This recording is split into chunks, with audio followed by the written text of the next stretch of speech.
नमस्कार दोस्तों, मेरा नाम सिद्धार्थ मिश्रा है और आप देख रहे हैं मेरा YouTube चैनल टेक्निकल साधु।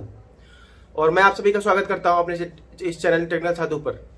तो दोस्तों, आजकल चूंकि मैंने देखा है, आप लोगों ने देखा होगा कि सोशल मीडिया पर और YouTube पर बड़ा ही संघर्ष मचा हुआ है, लोगों के बीच झगड़ा हो रहा है कल के अवतार को लेकर के। और बड़ी अनेकों तरह की बातें बनाई जा रही कल के अवतार को लेकर के कि कल के अवतार आएंगे तो ये विनाश लीला मचा देंगे, बहुत विनाशक शक्तियों के साथ आएंगे, तो विनाश करने आएंगे कल के अवतार। सब जितना पुराना निर्माण हुआ है सब ध्वस्त कर देंगे, फिर नया निर्माण होगा, नया युग आएगा तो हर चीज ध्वस्त करके पुरानी चीजें जितना भी कुछ पुराना है सब ध्वस्त करके नया निर्माण किया जाएगा। विधर्मी लोगों को मार डालेंगे कल के अवतार, पता नहीं कितनों को मार डालेंगे, जो दूसरे धर्म के पालन करने वाले लोग होंगे उनको मार डालेंगे कल के अवतार। या इस तरह की और तमाम तरह की बातें, विध्वंसकारी बातें कि कल के अवतार आएंगे तो विध्वंस मचा देंगे, त्राहिमाम मचा देंगे, हर तरफ जो है विनाश लीला मचा देंगे, हर तरफ जो है त्राहिमाम और कोलाहल मच जाएगा, हर चीज ध्वस्त करेंगे कल के अवतार। नई चीजों के निर्माण के लिए भूमिका बनाएंगे, प्लेटफॉर्म तैयार करेंगे नया निर्माण के लिए। तो इस तरह की बातें जो भी आ रही हैं ये सब पूर्णतः मिथ्या है और पूर्णतः तथ्यहीन और निराधार है। कल के अवतार का मुख्य काम है कि सतयुग की स्थापना करना। कल के अवतार का मुख्य काम सतयुग की स्थापना करना है, ना कि किसी का विध्वंस करना या नष्ट करना किसी को, या किसी सभ्यता को नष्ट करना, संस्कृति को नष्ट करना, या विधर्मियों को नष्ट करना, या सबका वध करना या संहार करना। ये कल के अवतार का काम नहीं है। संहार का काम शिव का होता है, संहार के देवता है शिव, कल के अवतार नहीं। ठीक है, कल के अवतार किसका अवतार है? भगवान विष्णु का अवतार बताया जा रहा है कल के अवतार। और भगवान विष्णु विनाश के देवता नहीं है, संहार नहीं करते हैं, वो संहार का कार्य उनका नहीं है, संहार का कार्य शिव का है। और कलयुग के बाद, और जहां तक मैं ये भी कह रहा, बहुत से लोग ये भी कह रहे हैं, जहां तक मुझे सुनने में आ रहा है कि कल के अवतार आएंगे तो पद्मनाभ स्वामी मंदिर का दरवाजा, जो मंदिर है उसका दरवाजा खोलेंगे और उससे बहुत सारा रत्न निकलेगा, प्रलय आ जाएगी, प्रलय मचा देंगे और फलाना ढिमकाना ये कर देंगे वो कर देंगे। तो ये सब तथ्यहीन और निराधार बातें दोस्तों, इन पर ध्यान नहीं देने वाला है। कल के अवतार का मुख्य कार्य जो है वो ये है कि जो सृजना है, जो नया सृजन हो, पुराने से अच्छा सृजन हो। इसका मतलब ये नहीं कि पुराना सब बिल्कुल जो है नेस्तनाबूद कर दिया जाए। कल के अवतार का मुख्य कार्य ये है कि कलयुग से सतयुग में आपका पदार्पण हो जाए। समय और देश काल कलयुग से चेंज होकर के, स्विच ओवर करके सतयुग में पहुंच जाए। मतलब पाप वगैरह जो है व्यभिचार, अनाचार, लूटपाट, खसौट, चोरी, डकैती और भ्रष्टाचार, ये सब समाप्त हो जाए। ये कल के अवतार का मुख्य काम है। तो कल के अवतार हो सकता है वो दंडाधिकारी के रूप में काम करें, दंड दें, परंतु इसका मतलब ये नहीं कि वो त्राहिमाम कर मचा देंगे, हर तरफ जो कत्लेआम मचा देंगे सबका। विधर्मियों का, जो दूसरे धर्म का पालन करने वाले लोग हैं, दूसरे देवी देवताओं की उपासना करने वाले लोग हैं, उनको मार डालेंगे, उनको नष्ट कर देंगे, उनकी संपत्ति नष्ट कर देंगे, उनको त्राहिमाम मचा देंगे, कोलाहल मचा देंगे। ऐसा कुछ नहीं है। कल के अवतार का मुख्य काम यही है कि कलयुग का समापन और सतयुग का पदार्पण या आगमन करना। सतयुग का आगाज करेंगे कल के अवतार और कलयुग को उसके अंजाम तक पहुंचाएंगे। ठीक है, तो केवल कल के अवतार का मुख्य काम यही है कि बस केवल समय और देशकाल को परिवर्तित करना उनका मुख्य काम यही है। उनका मुख्य ध्येय जो है वो यही है कि कलयुग से सतयुग में पदार्पण हो जाए सभी का। समय और देशकाल और परिस्थिति जितना जो कुछ भी है, हर चीज जो है, स्थावर जंगम प्राणी, स्थावर जंगम पदार्थ, जड़ चेतन जीव और प्राणी, सब कुछ जो है सीधे कलयुग से उठ करके और सतयुग में पहुंच जाए। मतलब उनके भीतर के जो जितने भी विकार है, दोष है, अवगुण है, वो सब नष्ट हो जाए। तो वो तो सीख से ही होता है, वो ऐसी सीख देंगे, उपदेश देंगे, उसके हिसाब से ये सब होगा। सिखाएंगे लोगों को कि कैसे आज आपके नैतिकता के बीज बोएंगे।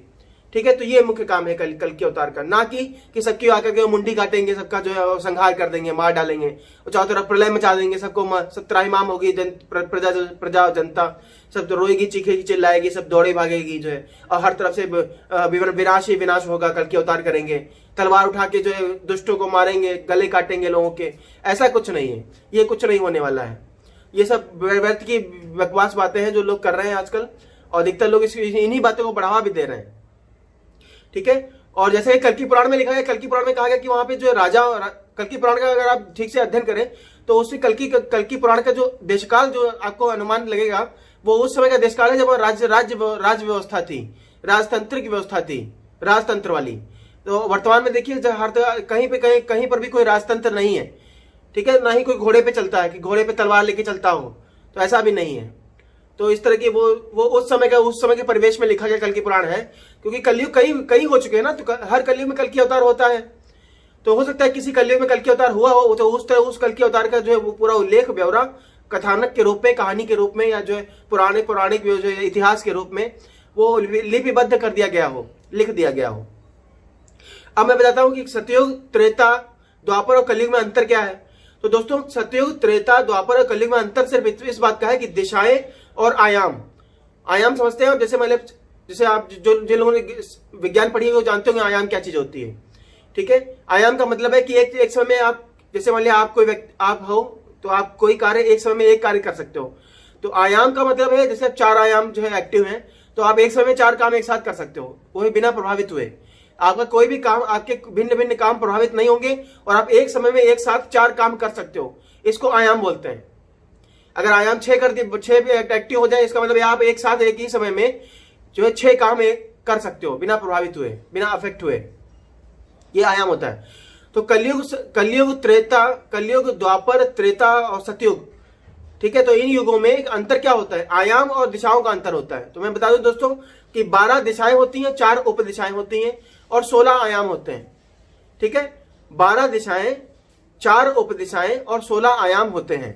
ठीक है, अब कलयुग होता है, इसमें केवल 3 दिशाएं और 4 आयाम एक्टिव होते हैं। 3 दिशाएं और 4 आयाम एक्टिव होते हैं। ठीक है, लेकिन जो आयाम है वो इंसान है वो आप एक समय में एक ही काम कर पाते हैं। कुछ लोग होते हैं एक समय में 2 काम कर लेते हैं, 3 काम कर लेते हैं, जिनके आयाम जो मतलब मस्तक खुल गया, जिसे कहते हैं बुद्धि खुल गई, तो वो मस्तक आयाम एक्टिव तो है लेकिन सबके एक्टिव नहीं है। कुछ लोगों के एक्टिव मतलब उतने आपके अलाउड है, उतने आप एक्टिव कर सकते हो भिन्न भिन्न युगों में। तो कलयुग में 4 आयाम एक्टिव हो सकते हैं और 3 दिशाएं एक्टिव रहती हैं। ठीक है, जो 4 उप दिशाएं हैं वो तो हमेशा हर युग में एक्टिव रहती हैं। उप दिशाएं कौन सी हैं, आकर्षण की दिशा, जैसे ये चीज आकर्षित हो रही तो पास आ गई, ये आकर्षण की दिशा है, ये उप दिशा कहलाती है। प्रतिकर्षण की दिशा मतलब दूर जा रहे हैं, 2 चीजें दूर जा रही हैं, तो ये प्रतिकर्षण की दिशा है।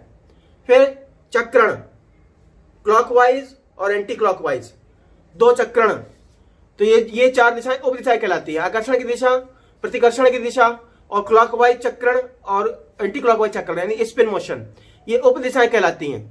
और मुख्य दिशाएं कौन सी हैं दोस्तों, मुख्य दिशाएं वो है जैसे पूरब, पश्चिम, उत्तर, दक्षिण और ईशान, आग्नेय, वायव्य, नैऋत्य, ऊर्ध्व, धस्तल यानी ऊपर नीचे और दाएं बाएं, ये आपकी 12 जो है ये मुख्य दिशाएं हैं। तो कलयुग में 3 मुख्य दिशाएं और जो है 4 आयाम एक्टिव रहते हैं, ये ओपन रहते हैं, इतने आप जो है यूज कर सकते हो। ठीक है, और कलयुग से अगर आप द्वापर की तरफ बढ़ेंगे, ठीक है, तो क्या होगा, 3 दिशाएं और एक्टिव हो जाती हैं और 4 आयाम और एक्टिव हो जाते हैं। यानी द्वापर में 6 दिशाएं और 8 आयाम एक्टिव होते हैं। उसके बाद अगर आप त्रेता की तरफ बढ़ोगे तो फिर 3 दिशाएं और एक्टिव हो जाएंगी और 4 आयाम और एक्टिव हो जाएंगे। तो त्रेता में 9 दिशाएं एक्टिव होती, तो सतयुग आती है दोस्तों जो है 12 दिशाएं एक्टिव जाती हैं और 16 आयाम एक्टिव जाते हैं। 4 उप दिशाएं जो है वो तो एक्टिव रहती ही रहती हैं। ठीक है दोस्तों, तो ये अंतर है। तो कलयुग से सतयुग में जब आप बढ़ेंगे, कलयुग से सतयुग के जब आप प्रवेश करेंगे, कलयुग से निकल के सतयुग में जब आप प्रवेश करेंगे, समय और देशकाल का और परिस्थितियों का सतयुग में प्रवेश होगा, तो आपकी 12 दिशाएं एक्टिव हो जाएंगी और 16 आयाम भी एक्टिव हो जाएंगे। तो ये अंतर है। केवल कल के अवतार का यही मेन काम है, उनका कोई काम ये संहार वाला नहीं है। तो किसी भी गफलत में ना रहिए और ये मत समझिए कल के अवतार विनाश करेंगे, आकर के संहार करेंगे, लोगों को मारेंगे, पीटेंगे, काटेंगे और दंड देंगे, फलाना करेंगे, ढिमकाना करेंगे, हर चीज तोड़ फोड़ डालेंगे, विनाश मचा देंगे, हर तरफ सबको नष्ट कर डालेंगे, सारे लोगों को मार डालेंगे। जो विधर्मी है, जो दूसरे धर्म का पालन करते हैं, उनको मार डालेंगे, उनका वध कर देंगे, संहार कर देंगे, घोड़े बैठ के चलेंगे, तलवार लेके चलेंगे और सब उस तरह की वेशभूषा पहनेंगे राजाओं वाली। तो ऐसा कुछ नहीं होने वाला है दोस्तों, ये ऐसा कुछ नहीं होने वाला है। ये जो बहुत सारे कलयुग बीत चुके हैं ना, तो किसी कलयुग में, कल की पुराण में जो वर्णन किया गया है वो किसी कलयुग में जो कल की अवतार हुआ है उसके संबंध में वर्णन हुआ है। कल की पुराण का अगर आप ध्यान से अध्ययन करें तो कल की पुराण पास्ट टेंस में है, मतलब घटित हुई घटना है। ठीक है, वो आपका फ्यूचर टेंस में नहीं है। कल की पुराण जो है वो पास्ट टेंस में लिखा हुआ है, मतलब ये घटना घटित हो चुकी है। कल की पुराण में जो भी वर्णन है वो कल की अवतार हुआ था किसी कलयुग में, और जैसा उस कलयुग में हुआ, कल की अवतार ने किया, वैसा वहां पे वर्णन है। तो कल की पुराण में जो वर्णन है वो पास्ट टेंस में है, भूतकाल में। ठीक है, इसका मतलब कल की अवतार वो हुआ था किसी कलयुग में, उसको लिपिबद्ध किया गया, उसकी कथाएं लिखी गई, इतिहास के रूप में उसको दर्ज कर लिया गया, वही कल की पुराण के रूप में आप सभी के सम्मुख प्रस्तुत है। वो कोई फ्यूचर टेंस में लिखा हुआ जो है पुराण नहीं है। ठीक है दोस्तों, तो जहां तक मैं समझ रहा हूँ आप लोगों को मेरी ये व्याख्या समझ में आई होगी और अच्छी भी लगी होगी। यदि अच्छी लगी हो तो आप सभी से मेरी गुजारिश है, आप सभी दोस्तों से हाथ जोड़कर विनम्र प्रार्थना है कि आप सभी लोग मेरे चैनल को लाइक करें, सब्सक्राइब करें और शेयर करें। और वीडियो देखने के लिए बहुत बहुत धन्यवाद दोस्तों। नमस्कार।